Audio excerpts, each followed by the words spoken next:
Olá, vamos lá. Imagina o seguinte: você acordou e, bom, você não é mais humano. O mundo que você conhecia agora é, tipo, a sua despensa. O nosso material de hoje é basicamente isso: uma carta, quase um guia, de um veterano tentando impedir um novato de virar o pesadelo que ele mais teme. E a primeira regra, surpreendentemente, não é sobre caçar, é sobre como manter sua alma intacta. A nossa missão aqui é desvendar esse conceito que o guia chama de humanidade. Vamos entender por que, para um monstro, lembrar como é ser humano não é uma fraqueza, mas talvez a maior de todas as armas de sobrevivência. Osos, a tal da via humanitatis, o caminho da humanidade. Mas aqui a abordagem é muito mais ampla, mais pragmática. É o que literalmente ancora a alma de um vampiro nesse mundo, mesmo quando o corpo já era, né? Certo. E a parte que me pegou de surpresa foi por onde o guia começa. Eu esperava lições sobre poderes, como se esconder do sol. Mas não. A primeira coisa é brutalmente prática. Longe de ser uma questão filosófica, manter a humanidade é, antes de tudo, uma questão de sobrevivência básica. Sem um pingo de humanidade, o vampiro vira uma caricatura de filme de terror, sabe? Ele anda diferente, fala diferente, olha para as pessoas como gado. É impossível passar despercebido. E ser notado é o primeiro passo para ser caçado. Faz todo sentido. É a diferença entre ser o vizinho meio estranho e ser a criatura bizarra que faz todo mundo atravessar a rua.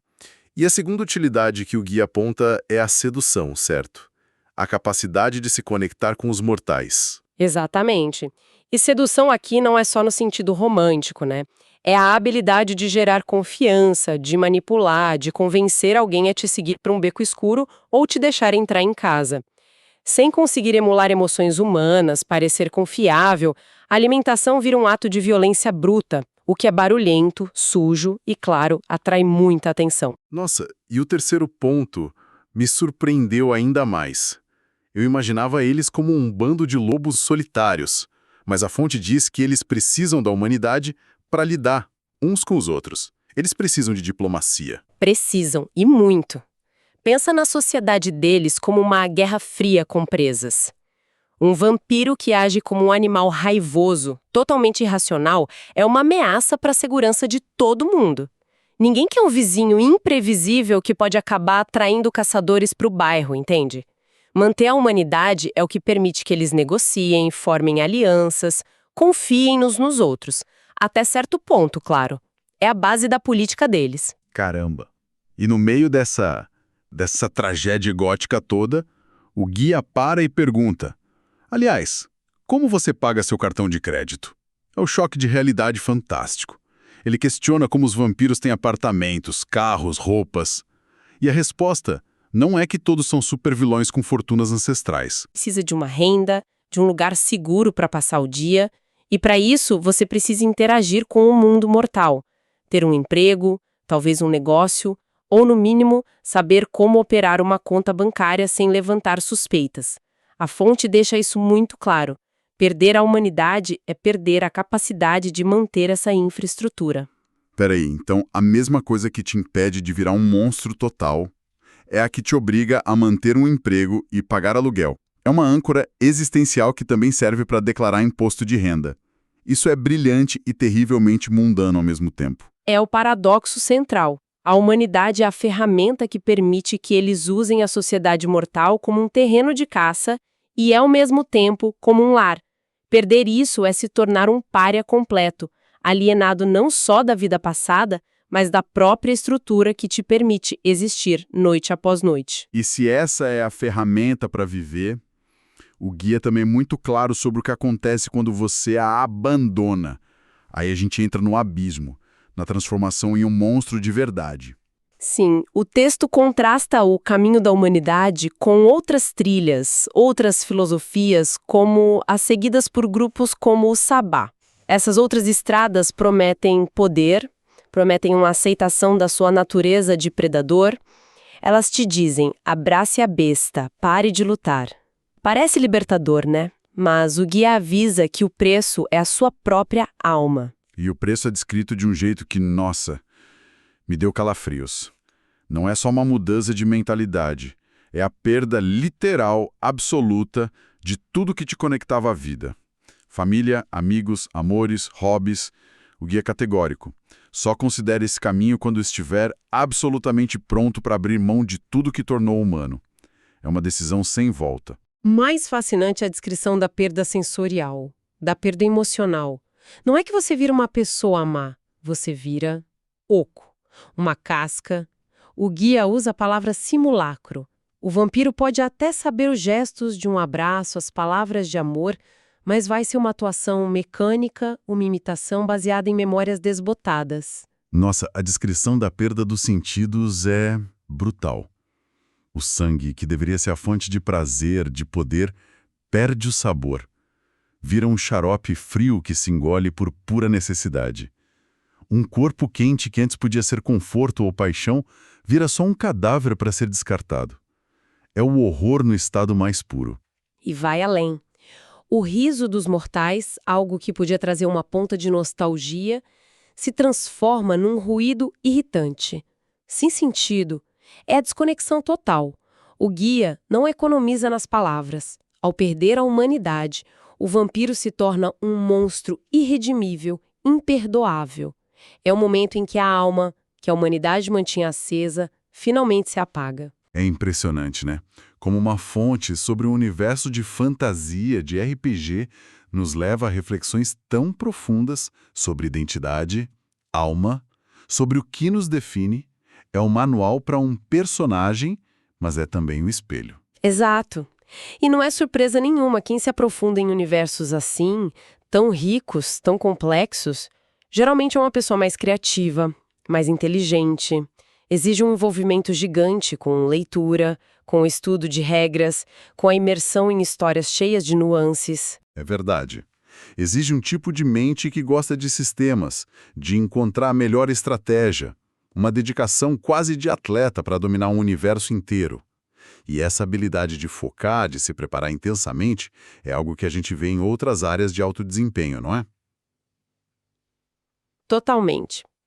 Esse perfil de dedicação combina muito com a preparação para outros tipos de desafios, como concursos e provas, seja vestibular, concurso público, concurso militar, ou AB ou residência médica.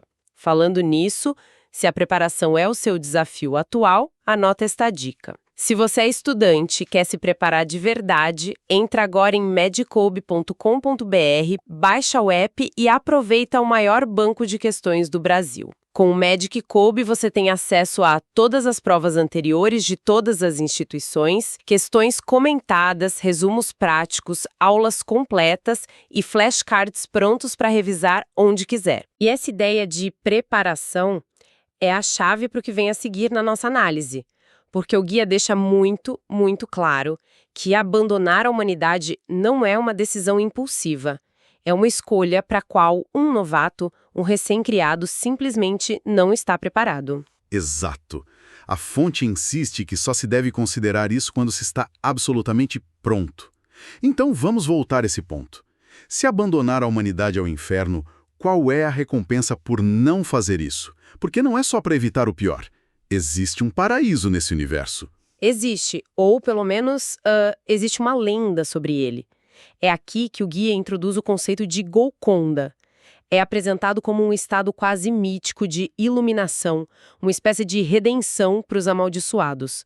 Um estado de equilíbrio perfeito entre a besta interior e a alma humana. Certo.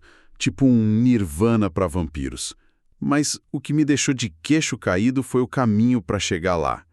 Não é através de um ritual sombrio, de poder, de dominar os outros. Pelo contrário. E essa é a grande ironia da coisa.